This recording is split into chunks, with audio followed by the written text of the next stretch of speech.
thinking like a grant maker. So why are they giving money away? And how does your business operation affect whatever impact they're looking to make? Right? So it's not what are we trying to do? It's how does what we do create the impact that they're funding? Welcome to the Curious Cat Bookshop Podcast, the podcast of the independent bookstore of Winsted, Connecticut, creating a literary community in Northwest Connecticut, bringing our local authors to the world and the world to our community in Northwest Connecticut.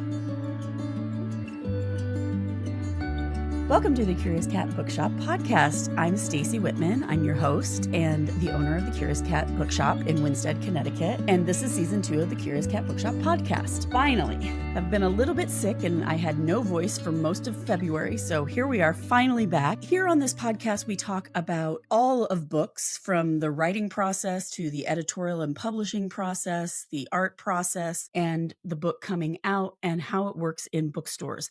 And so when we talk about bookstores, I'm going to be talking a lot, and I have been talking a lot about how I run my business and just running a small business in general, the things that you have to learn and grow. And so I have here today a return guest, our first return guest on the podcast, Jennifer Gonzalez. And they are the person who helped me to craft an application for a grant that helped us to get computers for our employees last year. Jennifer is a lawyer and a just all-around expert when it comes to all of these things. So I'm going to ask Jen to introduce herself. Then we'll dive into the conversation. Sure. Hi, I'm so glad to be back. I am a grant and organizational resilience consultant.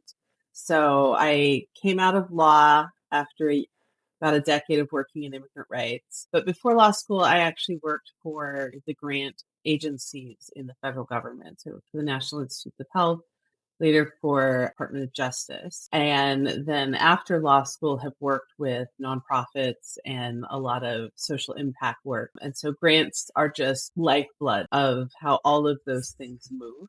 Mm-hmm. So yeah, I've kind of had that 360 perspective on grants, and I have this habit of seeing really cool community-based work, little small organizations who are like, we need some extra funding. How do we do grants? So I've been working with you and then with a few other small nonprofits, a couple big things. And a lot of it centers around how do we capture some grants, or how do we realign what we're doing to go for grants. And one of the interesting things about independent bookstores is that we are for-profit business, but there's a lot that we do that serves the community. Most of the time when you think of grants, you think of grants for nonprofits. Right. But talk about what you've seen as far as grants go for funding for-profit businesses. Yeah. What does it mean for a small business to look for grants? Okay. So what you got to understand is a grant is not a gift. And I think we often think, oh, it's free money. And because it's often tied to social impact of some kind or community impact, we think in terms of, oh, I want to prove the worthiness of my project so that they will gift me something to make it happen. Grants are a transactional relationship between a funding entity and an organization that is going to actually implement their mission, right? So you're actually more like a contractor than you are a gift recipient. And so when you think of it that way, there's a lot of ways, especially something like an indie bookstore, right? Someone who's got a brick and mortar facility, someone who's built a third space for the community, all of those different pieces come together. And there are funding entities that go, hey, we want to help accomplish something that you can help us do. And so when you think of it that way, you think, okay, who is interested in the things that I can do? And for a small business, especially a small business that has a very clear community anchor, there are lots of grants that come through both the city government, county government, state, right? So a lot of government-based grants. And then there's also foundation grants that often work parallel with those government entities, right? So not all foundations are funded exclusively by, say, a private family or a private corporation. Some of them are funded kind of as these intermediaries. So there's lots of little things that look at your business. And then there's also, because you're an entrepreneur, right? Because you're working with diverse literature, all of these different pieces to your business. There are folks who want to encourage those kind of businesses and want to invest in you as an entrepreneur. So that's another place to think about who's offering grants. Yeah. And like, for example, the grant that we worked on last year is the NHE3 grant, which is out of New Haven. And it's a foundation in New Haven that works to, it's an economic development committee or something, commission, something like that. It's community an foundation. Yeah, community foundations. Actually, that's a great segue. So community foundations are one of those sort of like middle entities, right? They may come together out of working with different businesses in the community. They're working with local government, but they're really are an investment entity. They're investing in the community in ways that align with their mission. And in the case of NHE3, which I that's the name of the grant. I'm blanking on the exact name of the New Haven. It's New Haven something or other, economic development or whatever. And a lot of people think of it as New Haven only, which is about an hour and a half from us up here in the northwest corner. But their grant actually not only benefits New Haven, but also what Connecticut as a state has designated as economic development zones. And so up here in the northwest corner, we're very rural and we are former manufacturing towns. And so we're basically the Rust Belt up here. Yeah. And so the state has designated our rural area as an economic development zone. And that's why we qualified as a business in this area. So go ahead. I was going to say, that's awesome the way you described that. And as you were describing that, I want to kind of key in to connecting the dots, right? So the beginning of a good grant application is understanding what is the mission and how are you accomplishing their mission. Exactly. The number one challenge, the number one problem you see with early grant writers, folks who don't have a clear vision of how to do this is, again, they default to here's what my mission is, and let me tell you why you should fund my mission. And what you're actually trying to explain to them, like a job application, right? Here's how I can accomplish your mission. So this is a foundation that's centered in New Haven, but they also recognize that if we're focused on economic development in our town, our neighbors matter. They're part of our economic ecosystem. So their interest in New Haven expands to everyone who's connected with that economic development, right? And so there's another key word, economic development. That's what they're investing in. Businesses that grow businesses that grow businesses, right? Like they want people who are sparking economic growth in the surrounding area. So let's talk about how the process that we went through as you were helping me to, because I had a whole bunch of ideas that I had thrown out in this document of here's what I'm trying to do. And I had a general sense of what I'm trying to do and how it meets what you're looking for. But the way that you're describing it, you brought it into focus. So go ahead and talk a little bit about how you helped me to refine that. How do we get to focus, right? So we start, and it's kind of like the Venn diagram, right? Pause before we get there, because a lot of people who are thinking about starting a business will be like, but how do I find a grant? So let's actually start at the beginning. How do you find a grant? So the first thing you do to find a grant is actually figure out what it is you're doing, right? You need to figure out how to talk about what it is you're doing in terms that grant funders are interested in. And so for a small business, that goes back to your business plan. And I've read your business plan. It's fantastic because you talk about what are the community ways that you're anchoring to that community, right? You talk about being a third space. You talk about literacy. We talk about, you could probably rattle these off. The 3 C's of bookstores, which are community, congregation. Well, actually, now I'm blanking on it. But convening, community, and something else. But actually, I got that from a white paper from a guy from Harvard who just decided he wanted to study why bookstores matter. Okay. That's wonderful, right?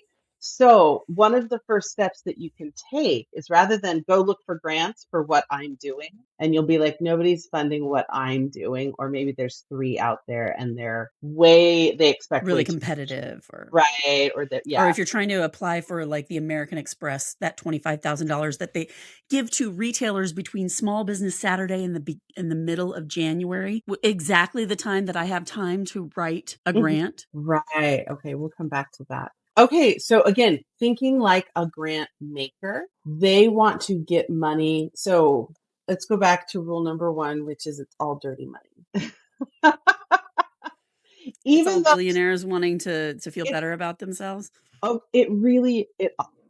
who are the big foundations? When you think about big foundations that give away money, Carnegie, Hewlett Packard, All the names that are listed at the end of every PBS program, and viewers like you. So those were family or corporations that put all this money in an investment vehicle, in a foundation that invests it, and they make a deal. We will not have to pay taxes on this if we distribute certain percentage of it every year in grants. Now, that's not to say that the people doing the grants or going for the grants don't care about social impact, because there's a lot of great people doing cool work. Mm-hmm. But it's an economic system. And at the heart of it is grants are selling tax deductions. And so when you're talking about a corporate grant, a lot of those, if you're getting that year end, it's because it's tax year end. We're trying to get money off the books, or right at the beginning of the year, or whatever. I don't know how their accounting works, but the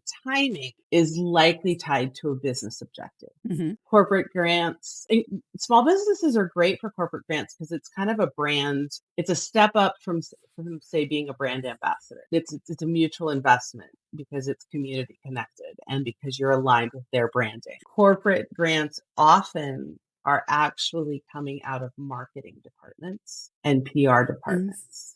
Mm-hmm. So I have a good friend who's worked in nonprofits for like 30 years. And she always talks about like her first lesson was there was a huge corporate scandal of like the main company in the city that she was based in. And the development director was like, oh yeah, they're going to start pouring grants out to balance the PR. Get ready to write for them because we're a good fit. They're going to come. Right. And yeah, it's PR, but like we'll take the cash because it's accomplishing what we want to.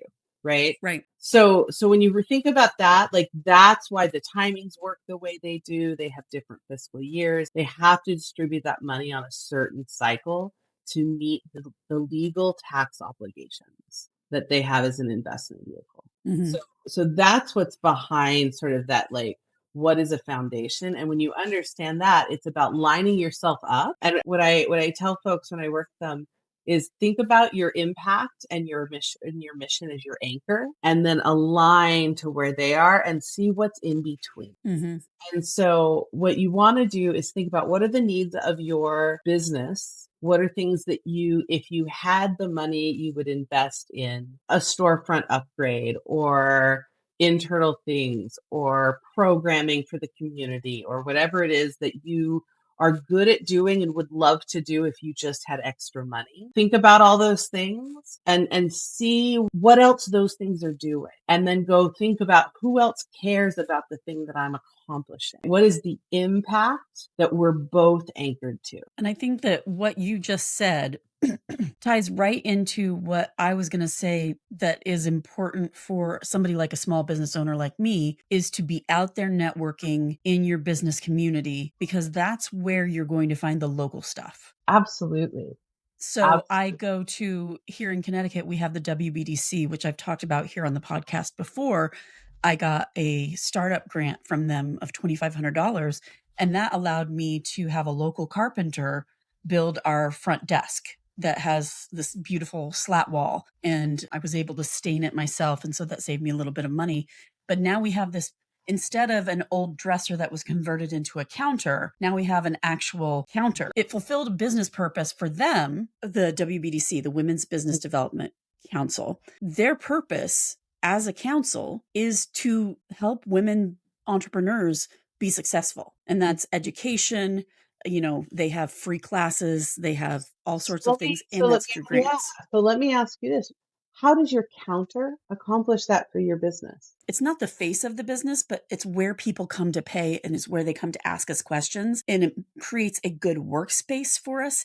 And it makes it possible for the shoppers to have a better experience. It anchors the space, right? It Mm-hmm. anchors the space visually, it anchors the space functionally, and creates a more useful area so that you can interact with folks. All of the things that you know you need to do to build your business to drive profitability are improved because you have this, and you were able to hire local, do something bespoke. Anymore, Mm-hmm. a lot of businesses, it's built in with IKEA furniture. It's expensive to do things like that custom. And so Right. that's a great investment up front. And being able to ask that of a local carpenter. I mean, I couldn't ask a local carpenter to build all our shelves, but having that as a centerpiece and being able to know that we are circulating that in our local economy. And that's another thing about these missions that a lot of the foundations that I've seen so far as local goes, is that they want to know that we're contributing to the local economy, that we're not just going to go buy something online.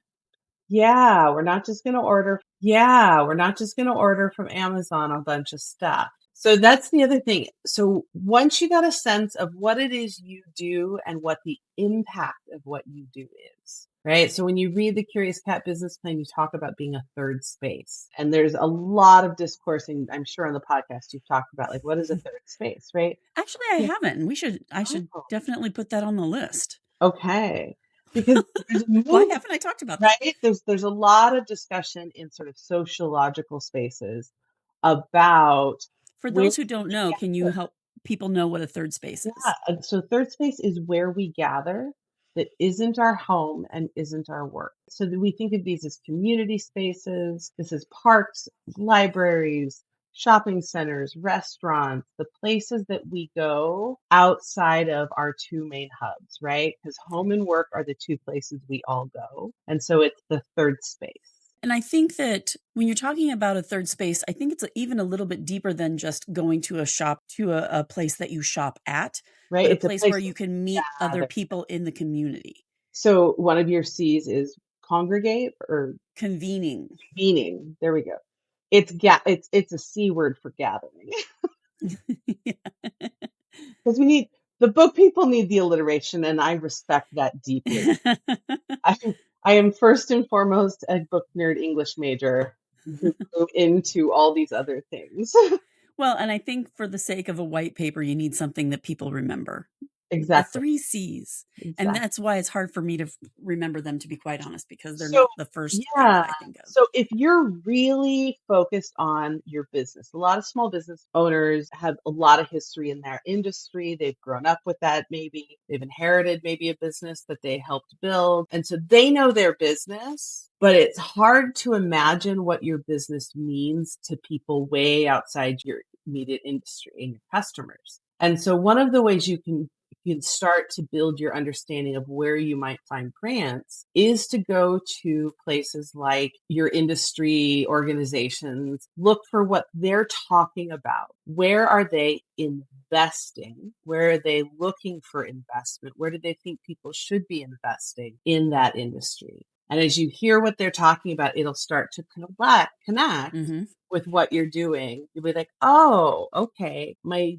12 book clubs that we host are accomplishing not just the economic of we're selling books, but we have a gathering space that's considered a third space. It's open to people beyond just being customers. And it's a place where people gather and build relationships within the community. And so Mm-hmm. if, a lot of local governments are talking about how do we encourage third spaces. Now I'm thinking, okay, I have an economic hook. So that's one set of grants, is folks who want to grow the economy in my area. And those are usually, some of them might be industry specific if you're in Or kind they of, might be your chamber of commerce a lot, I or was going to say most of them are location anchored. So that's, it's geographic, it's local. Start with the Chamber of Commerce. Call up the business people at your local city. Usually they Mhm. have kind of a help desk or. Well, here in Connecticut, most towns have an economic development committee. I don't know how that works because this is the first state that I've Yeah. actually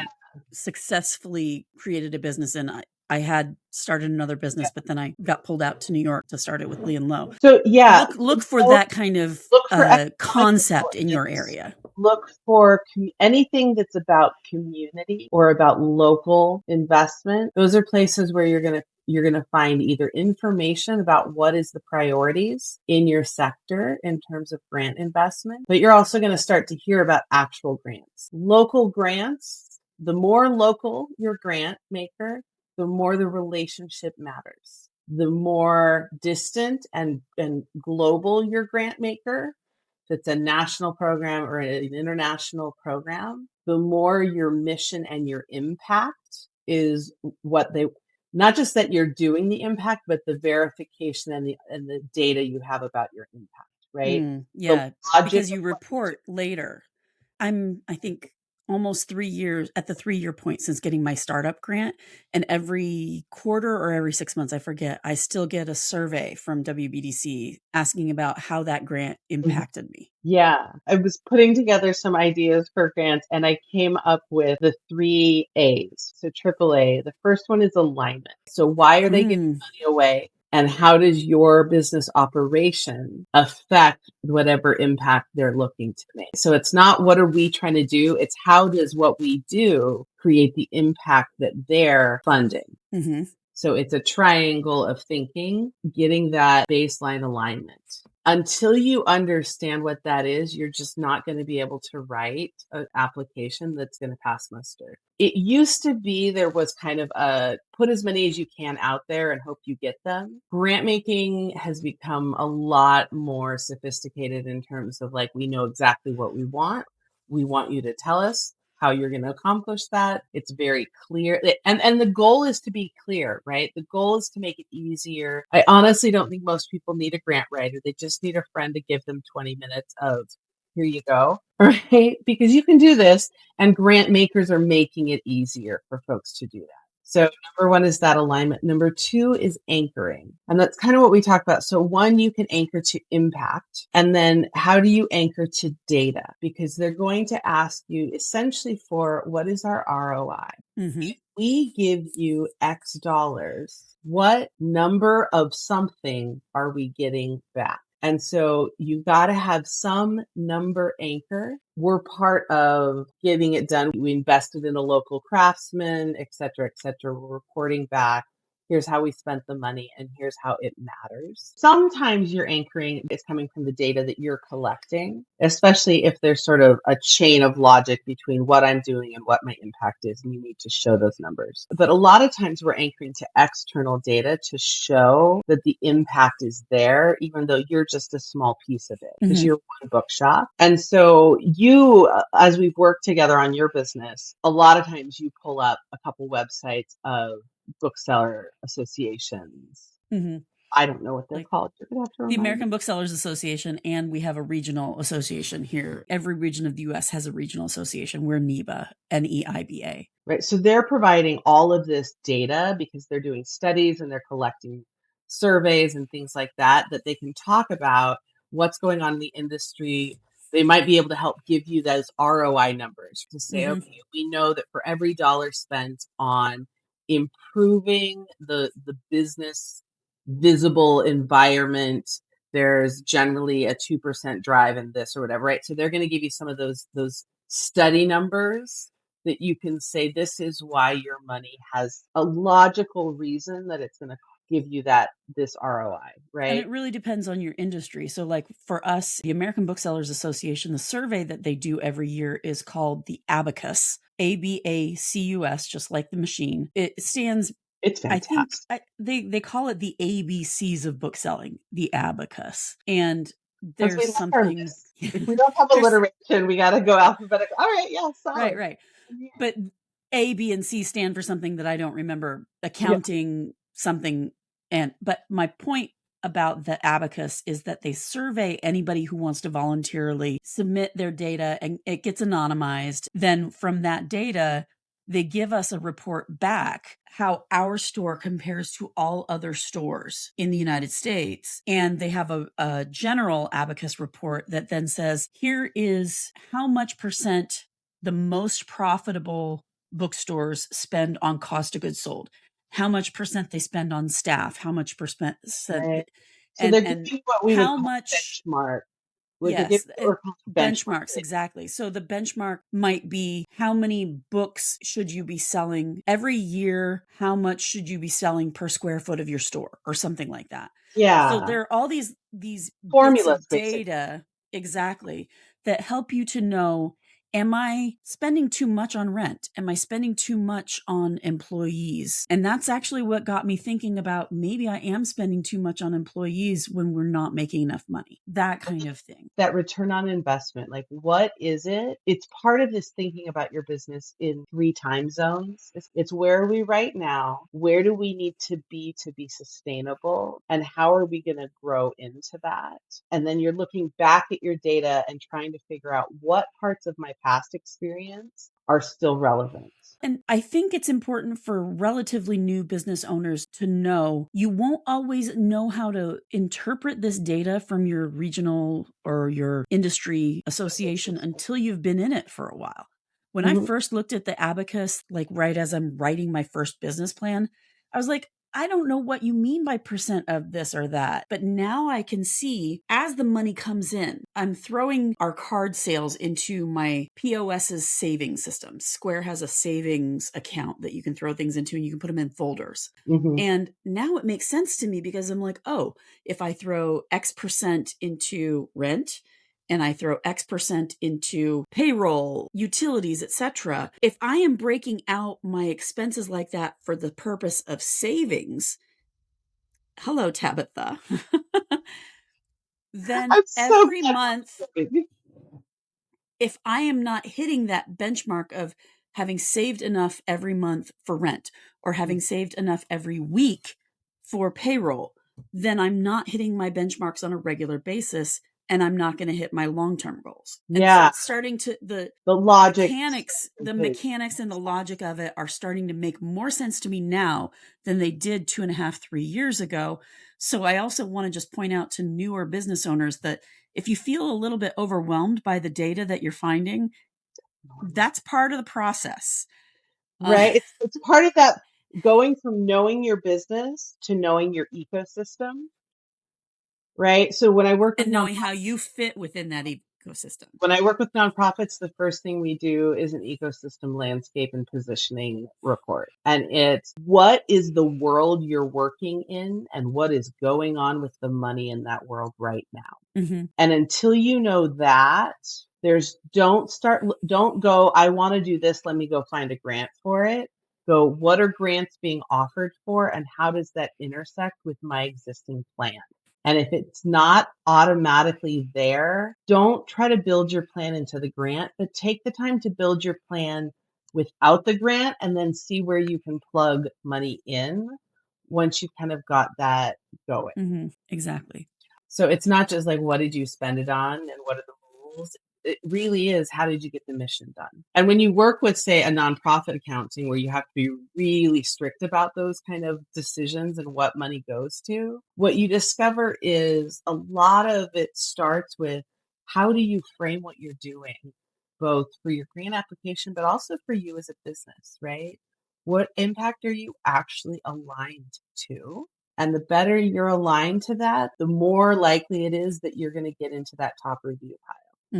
And that you're going to get through kind of the slush pile into, oh, these are folks that are doing the thing. And now you're a competitive applicant. So alignment, anchoring. So a loan, when you're accountable, you have to pay it back somehow. For a grant, the way that you're accountable is how are you accountable to your impact? How are you reporting back to that? Sometimes it's very easy, right? So I know you had a grant where you put up your awning.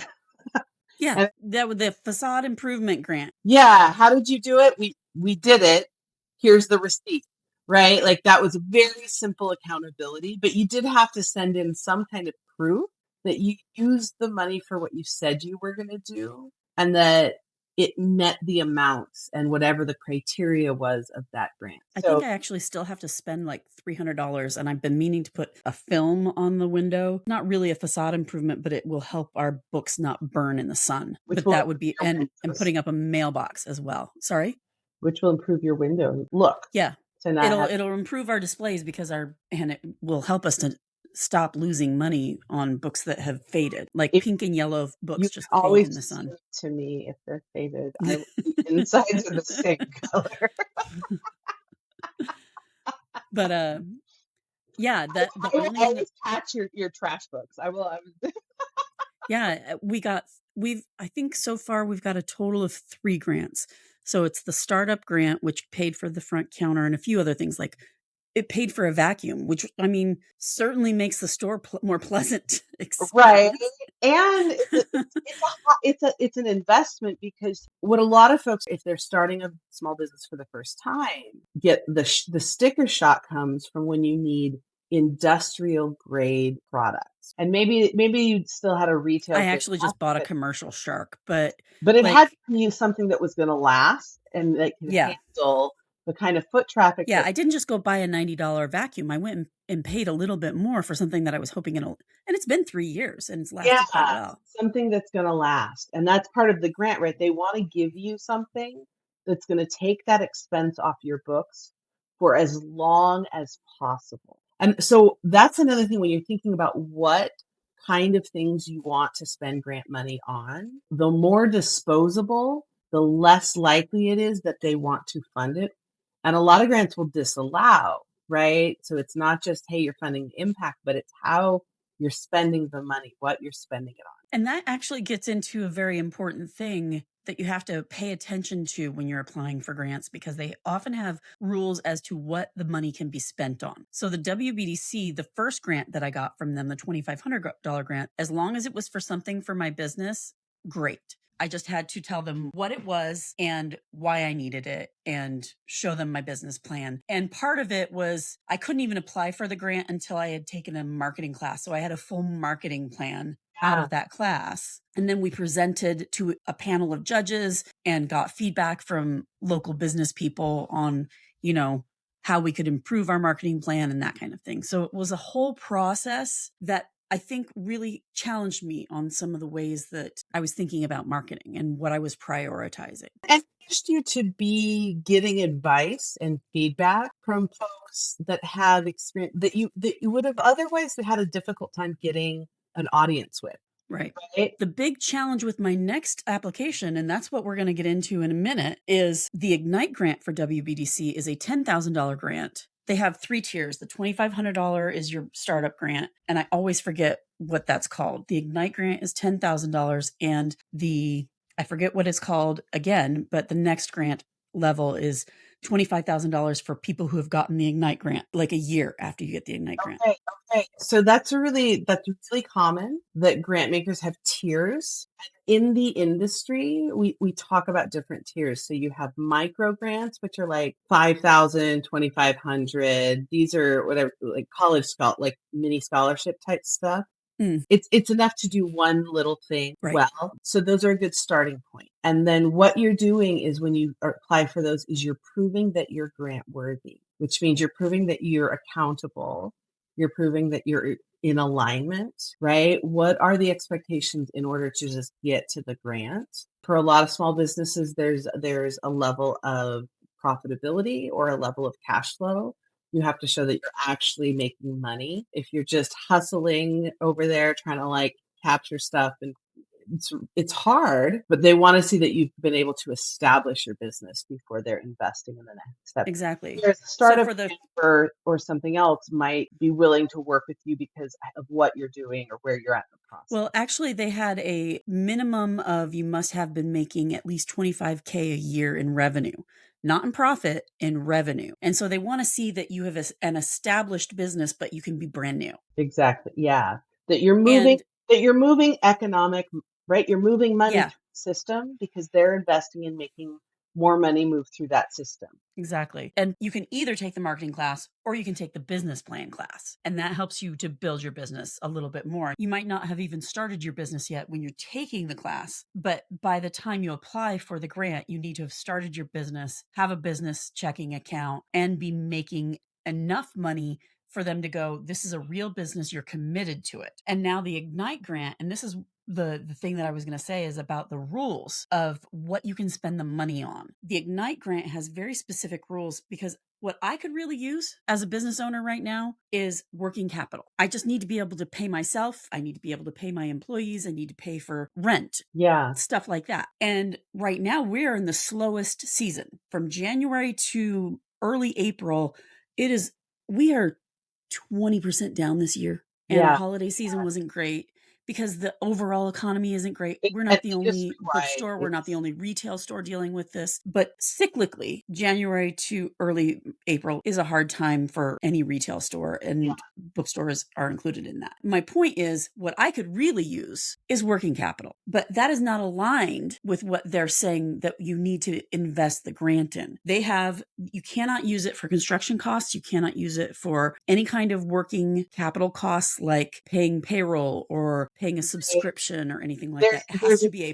project that expands your business and makes you more profitable. Right. So there's an underlying assumption, and this is very common. Grant makers don't want to pay you to do what you should already be doing, right? And as a small business, you should already have figured out how to run your business and make money. You have, and you're also struggling with capital because you don't have a huge investment base behind you. And I don't have a huge savings account or anything right? like You that. don't have secondary income streams, all of those things that having been laid off. Yeah, exactly. Right. To be real, very few small businesses can pay themselves just off their straight up profits, especially in retail, especially in something like books. And our profit margins, I've talked about it on the podcast before, not necessarily with you on the podcast, but I've talked about on the podcast of how the profit margin pie works in books. And if you are lucky as the owner, if you're really, really good at what you do and about managing costs and getting your turns just right, which I'm not, if you're really lucky, your profit margin is anywhere from 2.5% to 5% a year. Yeah. Of your top line revenue. It's a tight industry. But so grant makers, at least right now, that is not how they think about it, right? They want to do add-on. They want to be able to say, what could you not do that you can now do because of us? And some of that is for their own, when we talk about their PR, their interest, like what is it that they care about? They want to be able to say, look what we did. Not just we kept we kept it alive. Yeah. Right? We talked about part of this podcast being a brainstorming session. Yeah. And I actually think that I finally hit on what I need. Not what I need, but what I could do that would fit this. Because I think I've told you before, but let me just go through the list of things that have been suggested to me as, well, if you did this, then it would qualify. I should buy a van for the business so I can do more pop-ups. Well, pop-ups are not that profitable, especially school book fairs. I'm actually pulling back from school book fairs because I did the numbers and I wasn't even paying myself. But if I were to pay myself an hourly wage for the amount of time that it took me to put the books in the crates, put the crates in my car, take them to the place, set up the school book fair, be at the school book fair. And the best part is working with the kids and giving them recommendations and talking with them about what they read. That's the best part of doing a school book fair. But that's really my profit. The delightful middle. Yes, it's really your profit. Yes. You're like, but then by the end, I am like literally throwing my back out, trying to load everything else up by myself, because these are schools where oftentimes the parent volunteers are thin on the ground. So even though I ask for parent volunteers, I might get one or two parent volunteers if I'm lucky. All the physical labor. I've been doing all the physical labor myself. I have to rent a U-Haul or something, or I have to do like an hour-long drive twice to get everything there because my little car doesn't carry everything. So my point is, when you do the numbers a little bit, I want to walk through this analysis because I think it's a good example. Okay. So they would love to buy you something that makes you able to do more business. Right. And so they're like, okay, if you bought a van, you could do more school book fairs, right? And I could take I could take it in one trip. What were you going to say? In all that timeline that you described of work and effort and cost, the U-Haul cost is what gets replaced. Not even the gas, just the It's U-Haul $100 over the course of a week. And that is probably one of the smaller inconveniences, the smaller costs. Your time and energy cannot be easily replaced because, like I said, I did the numbers because you give the school a portion, usually about 10 or 20%. And part of that might be giving a discount to the kids. If you're talking about you're in a like a low income or low income school or whatever, sometimes you give a discount to the kids and then you give a portion to the school to their annual fund. And that reminds me, I need to calculate from my last school book fair so I can make the donation. So that's a certain amount of money. And then anywhere from 50 to 60% of what you make during that just goes to cost of goods sold. That goes to buying the books. And there are bookstores who do enough of this business that they can get book fair accounts with publishers at a better discount, but I don't do enough business and I have no place to put separate inventory to be able to keep it apart. The simple way of catching that is to be able to say that is not a market, but my is expandable for you, right? Right. My point is like what's left is about 15 to 20%. If you break that down by hour, it's about maybe $6 or $7 an hour for my labor. Right. Including the cost of the van and stuff like that. That doesn't even like break out that cost. Right. Exactly. So like when you do the numbers, that doesn't expand my business to become more profitable. Right. If you didn't have to pay for the U-Haul and you're now getting $9 an hour or whatever, right? Like it's just not making a big enough difference. And then that goes to gas and maintenance of the van and where do I park it? To give ROI. Right. So once you think about what is their return on investment, you also got to think about where's my return on investment. I think for small business owners, that's the tricky part because your immediate business concerns, cash flow, staffing, keeping things stable through all the ups and downs. And there's a lot of ups and downs these days. Those are things that are hard to just help you fix because they're ongoing economic situations. So what you got to think about, where are my business growth or my profitability growth opportunities? Exactly. And can one of those line up? Because let's say you were in an area where there were lots of school book fairs and a really good mix of affluent and right, all of that, but a van would be a great investment for that person. So what is it for Curious Cat that actually gives you that boost? Well, and the next suggestion was you should get a bookmobile. You should buy a bookmobile. This is a $10,000 grant. I was going to say that's not going to buy cost out of a bookmobile. Like we're talking about more like a little minibus now that would have to be outfitted and like tricked out, little and to go to more like fairs or farmers markets and just set up the bus. Essentially a mobile location. It's a mobile location. It is a mobile bookstore. So it's just getting that set up and outfitted could cost upwards of $200,000. $10,000 is not even a drop in a bucket toward the cost for something like that. So obviously, my whole point of saying this is that a lot of people who do not know your business are going to throw ideas at you that have no clue. They just think, wouldn't that be great? It would be really great for you. And a lot of business owners and small organizations, it's easy to get caught up in what we could do based on what the funders are offering, to think about, okay, well, what kind of business could we do if we purchase these, a vehicle or something? And you always want to push back on that because you need to stay anchored to your business and what it needs.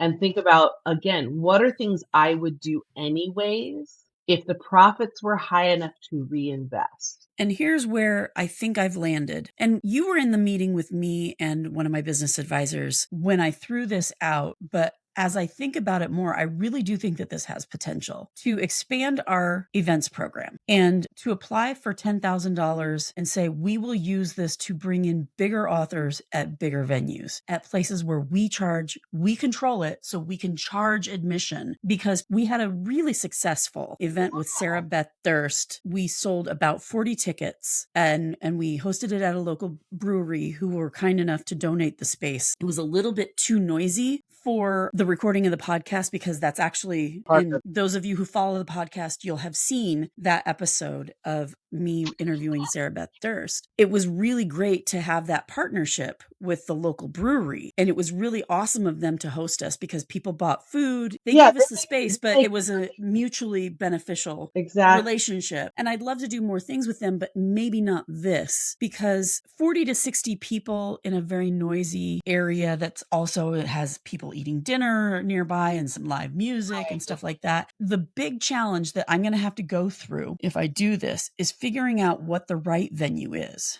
here locally, because the library would love us to do events that are bigger. Let me back up to explain to those of you who don't understand. Take a breath, because you've backed up 3 times in this conversation.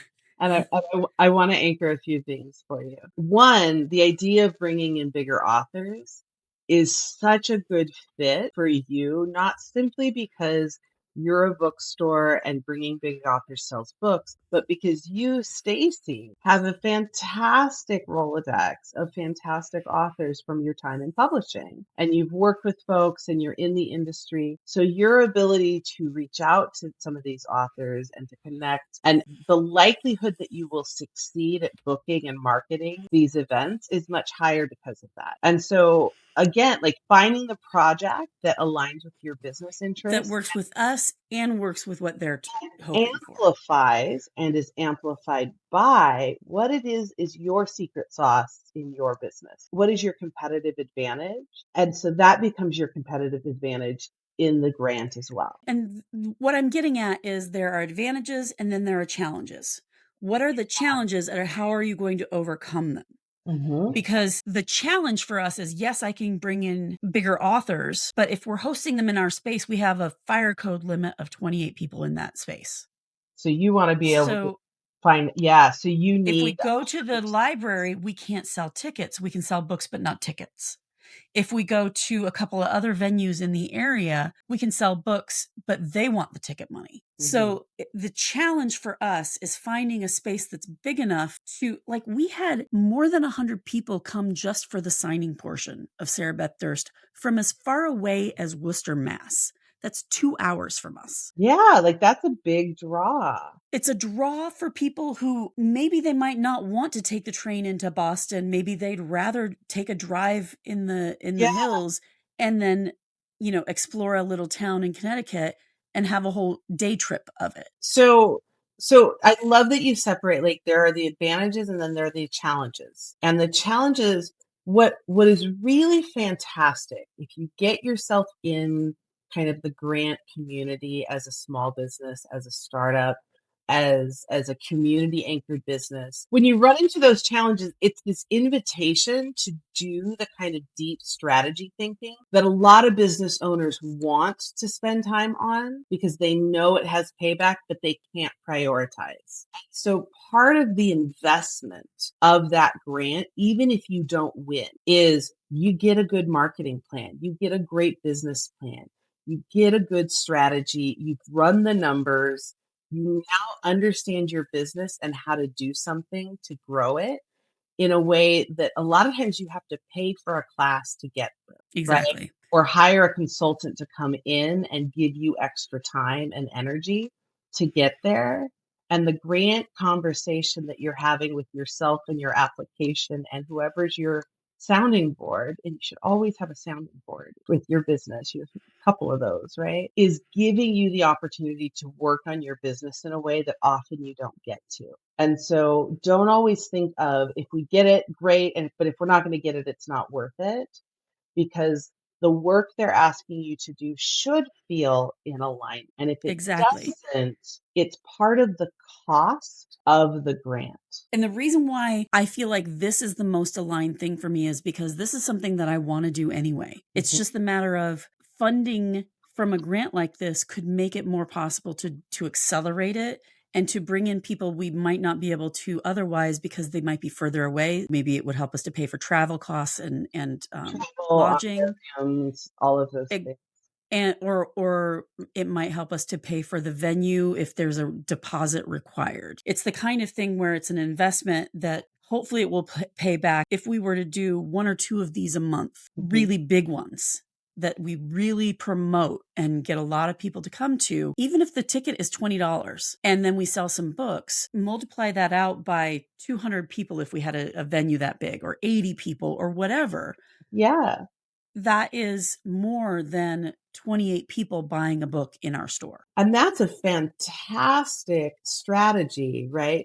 Especially to offset things like natural dips in your selling cycle. So again, it's thinking about that strategy and showing grant makers that you've done that work and you've done those numbers. You found the way through, and they're going to be part of that.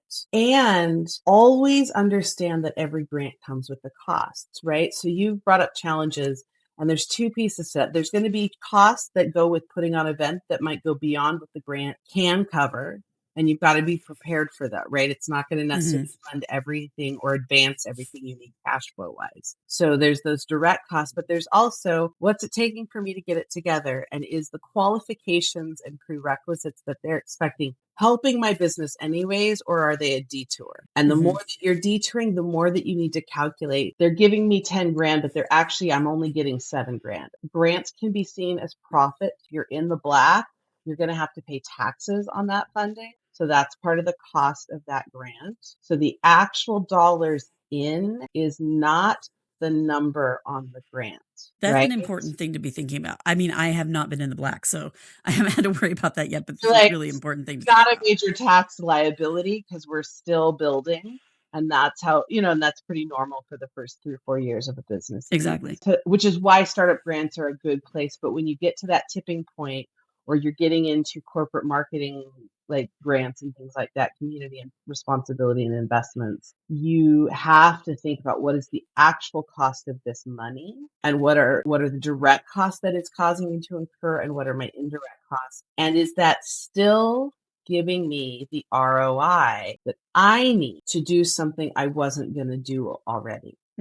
Right? Because let's do something more, not just what you're already doing. So let's move into, you found a grant that you're interested in. You feel like it aligns with you as a business. How do you present yourself? Let's talk about how you helped me to, going back to what we were talking about earlier, and then I backed up. I had thrown out all these things that I needed computers. I had staff at the time. I had to let a couple of people go this spring.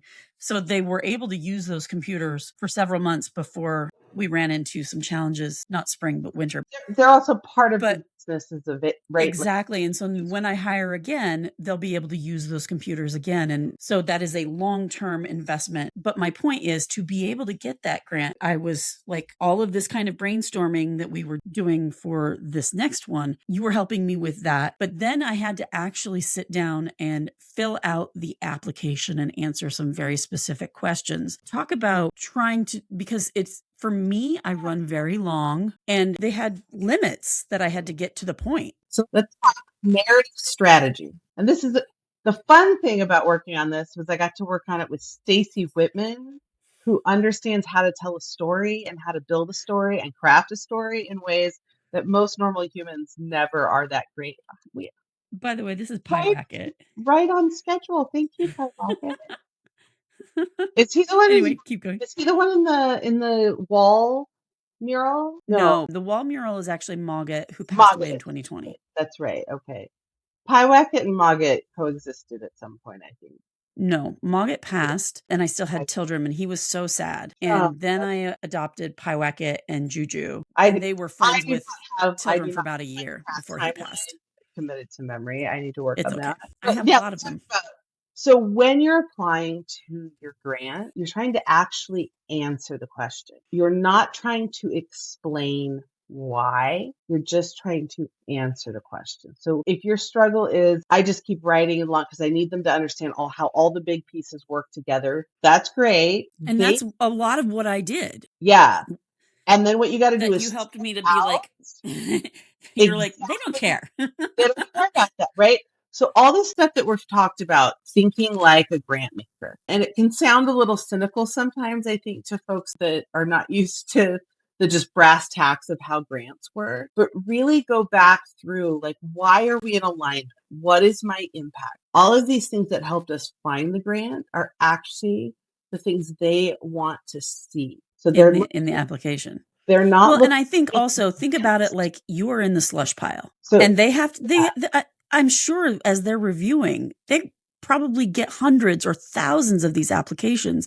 They're going to be reading very fast. So there are certain kinds of grants and certain kinds of industries that you really are in this competitive sort of trying to prove that you're the best one for it. But most grants, they're not just giving one away. They've got a plan and they're looking for people who qualify. And this is, I think, especially true of small business grants, because a lot of them are mandatory distribution. They have to find people to give them to. And so what you want to do is make it easy for them to give it to you. So take off your insecurity of, I want to show you I'm so good, and move into, okay, so what is it you need? And let me tell you how I can give it to you.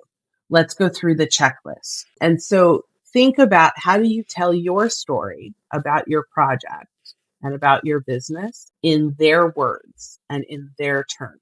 So go back and read their website.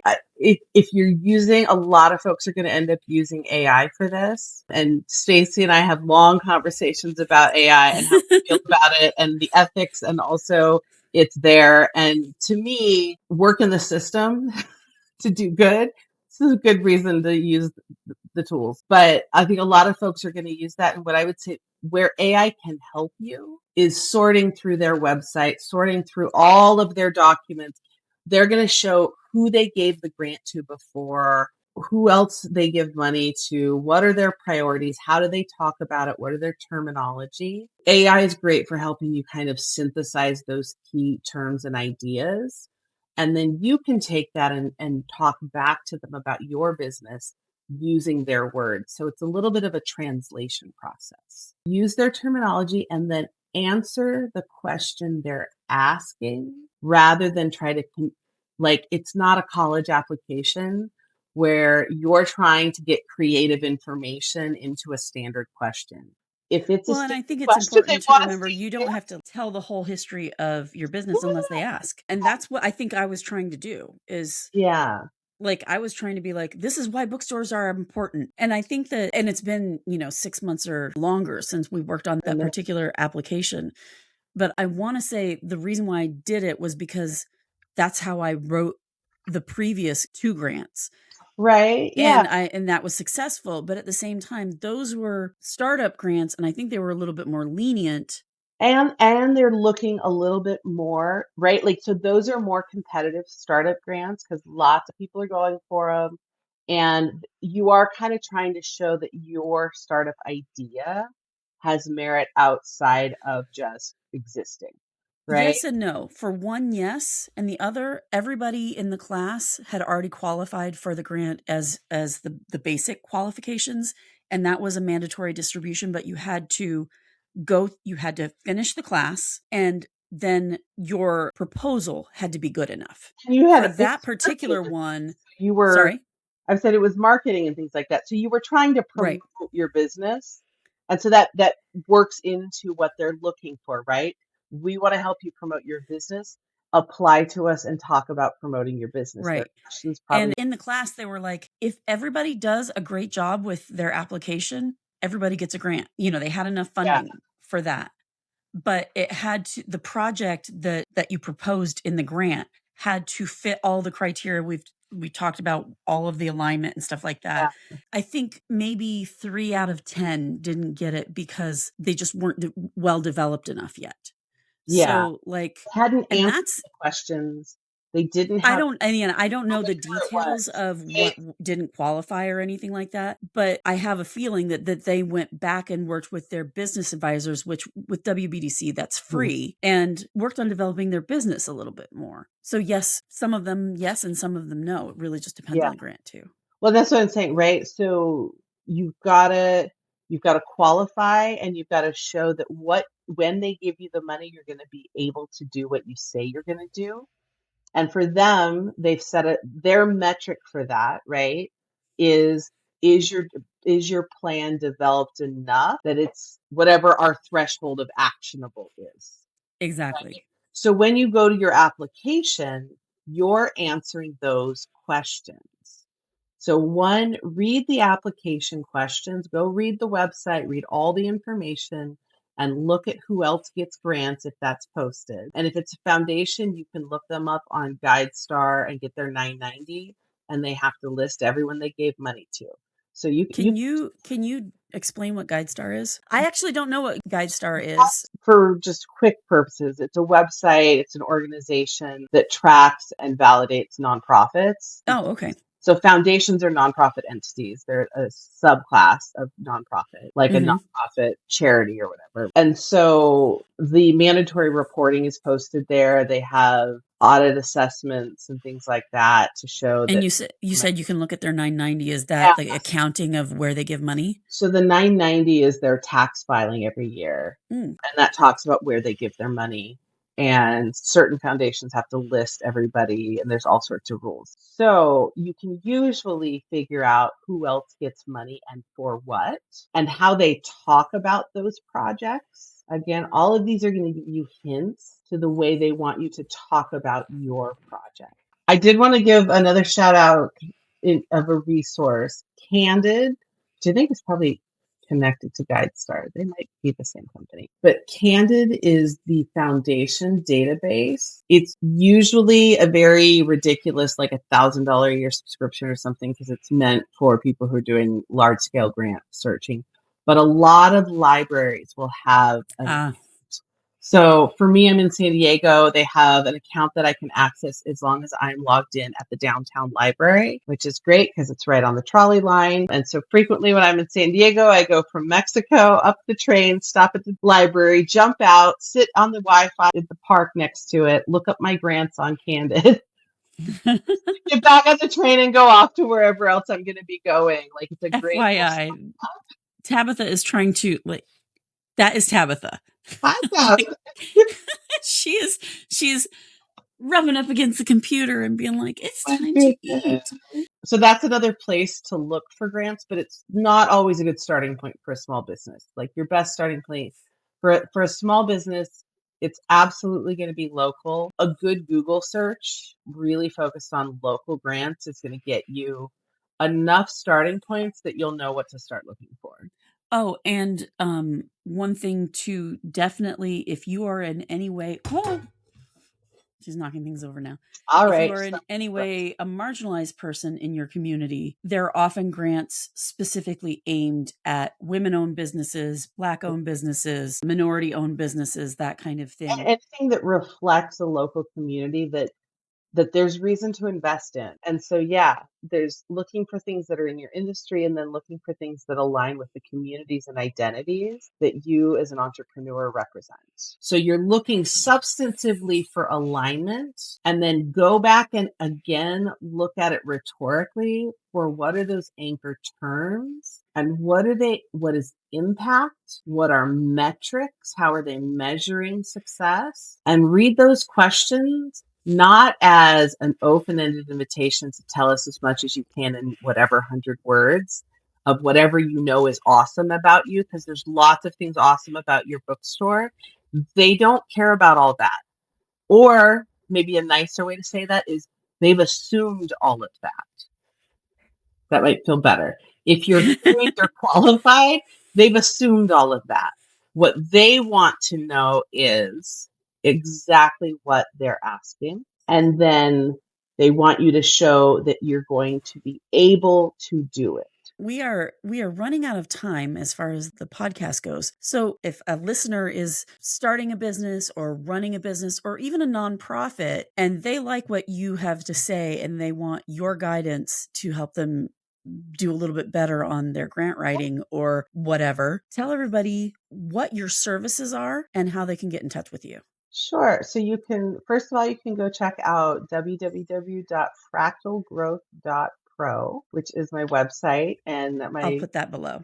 consulting arm. It's me.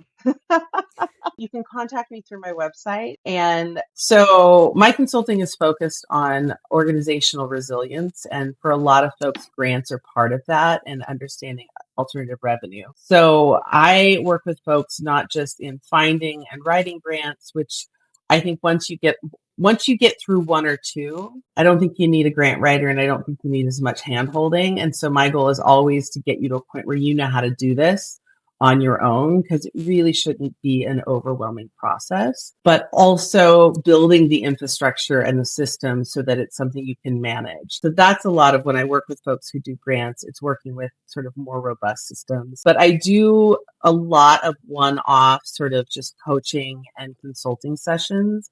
You can book on my website, it's the alignment and diagnostic. So it's an hour and 15-minute intense session, and you're going to get a follow-up email with suggestions and readings and all. I'm a teacher professor at heart. You're going to get homework.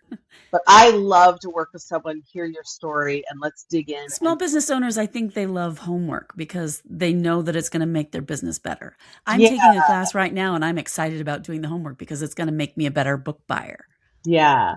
So the other thing you can do that's free on my website is you can take the organizational resilience audit, which is a short little quiz, but it actually helps you understand where your capacity is being drained as an entrepreneur and as a business founder. And it's a 5-minute little thing, and you'll get a report and a profile with that. And the other thing that I often offer folks for free, if you're one of what I call kin and community, you're doing stuff that like bookstores that just I can't say no to, shoot me an email on the site and I will send you my clarity framework, which is like my 4 key questions. What do you want? What do you know? What are you afraid of? And who is your community? And this is how I have solved most of my life problems and most of my professional problems, because it lets you see in a couple different directions at once. So those are the resources I love to offer folks. And if you're bookish, you can always send me a book. I work for books. That's true. I used to have a t-shirt that said, "We'll work for books." I need to set up my wish list so that, hopefully someday I'll have fans who just buy me things on your wish list. FYI, you can do a wish list on the CuriousCatBookshop.com. Not the Curious Cat Bookshop, on CuriousCatBookshop.com. If you go to the Curious Cat Bookshop, that's actually the one in Cheshire. It's the one in the UK. Okay. We've actually had some fun crossover where people tag us. I really want to take a trip to England, just so that you can do a podcast episode at the Curious Cat Bookshop. My friend Amy, who gave me this mug, is going to London in, I don't know, May or something. And she is so excited to every time she sees me, she's like, I am going to go to Cheshire. And I'm just going to walk in there and say, I know a Curious Cat Bookshop where I live too, or something like that. This is my next vacation plan. I'm going to go on the Curious Cat tour. Because I'm in San Diego, Tijuana. And they have a shop cat. We have I'm jealous. Entire colonies of feral cats at the border. It's magic. They're delightful. So Tijuana has a lot of darling little kitties that they run the show. Oh, yeah. So remind people again, what's the website address? fractalgrowth.pro. And thank you for being with me tonight on the Curious Cat Bookshop podcast. And for those of you who are local, check out our website, curiouscatbookshop.com. We've got events, we've got book clubs, we've got book bedazzling later this month. We are going to be doing, if you're watching this in March of 2026, we're doing postcards to swing states. We're going to be writing postcards to Maine to encourage them to have some news literacy, and we're going to be working on fighting misinformation this year. So I think that's really important. And if you join us on Saturdays this month, we'll be writing postcards in the store. Come and join us, and we'd love to see you in the store. Or if you're a little bit further away, always follow us at Curious Cat Bookshop on all the platforms. Thanks, guys. Bye. Bye.